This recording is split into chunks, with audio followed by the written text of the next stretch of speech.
In late June, I visited the small town of Walgett in northwest New South Wales so that I could see firsthand the impact that drought and the mismanagement of the Murray-Darling and climate change has had on that community.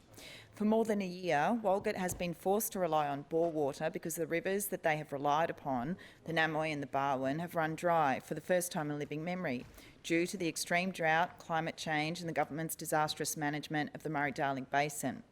The bore water that residents have been forced to rely upon as drinking water, many argue, is not fit for human consumption. The bore water contains high levels of sodium that exceeds the aesthetic taste limit set by the Australian Drinking Water Guidelines. These guidelines have no health-based sodium limit, but residents of the town told me that drinking tap water has led to stomach aches and potentially kidney stones. Some people even showed me the rashes that they had developed from showering in the bore water. High sodium levels in drinking water affects regional towns across New South Wales and is having a drastic impact on the health of many residents. Too much salt in the diet increases blood pressure, one of the key contributors to premature death from heart disease and stroke in Australia. Indigenous communities are disproportionately impacted as they already suffer high rates of heart disease, stroke, diabetes and kidney disease, all conditions that are made far worse by increased salt consumption. Because of the health risks, locals took to buying bottled water. At $2 to $3 a bottle, relying upon bottled water places strain upon a community that is already struggling, meaning often hard choices need to be made between clean drinking water and other household essentials. This situation became even more difficult when Walgett's sole grocery store, the local IGA, burnt down, meaning bottled water became even more difficult and expensive to come by. The town has now become reliant upon community groups who truck in bottled water and groceries to donate to the community, providing clean drinking water where the state government has failed to do so. But what I saw and heard during my visit to Walgett was how resilient the community is.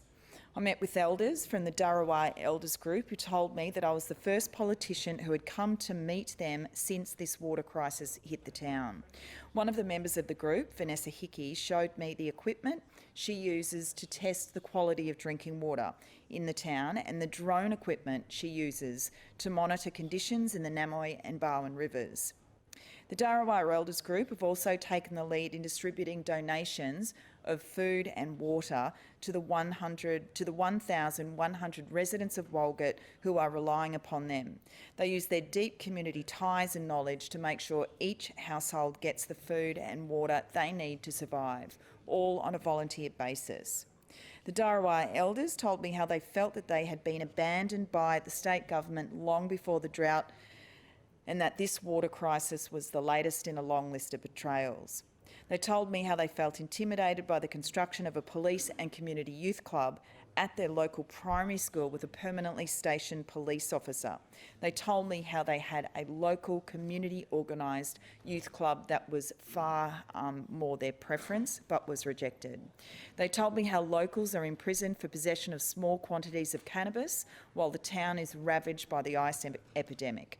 There are no treatment or harm minimisation services within travelling distance of Walgett, meaning those who are dependent on drugs have no options for seeking help. It's unacceptable that the residents of Walgett have had to rely on the goodwill of community groups for clean drinking water and groceries. It is unacceptable that residents cannot expect the same quality of life and health that is provided to the residents of Sydney. The state government has well and truly failed the town of Walgett.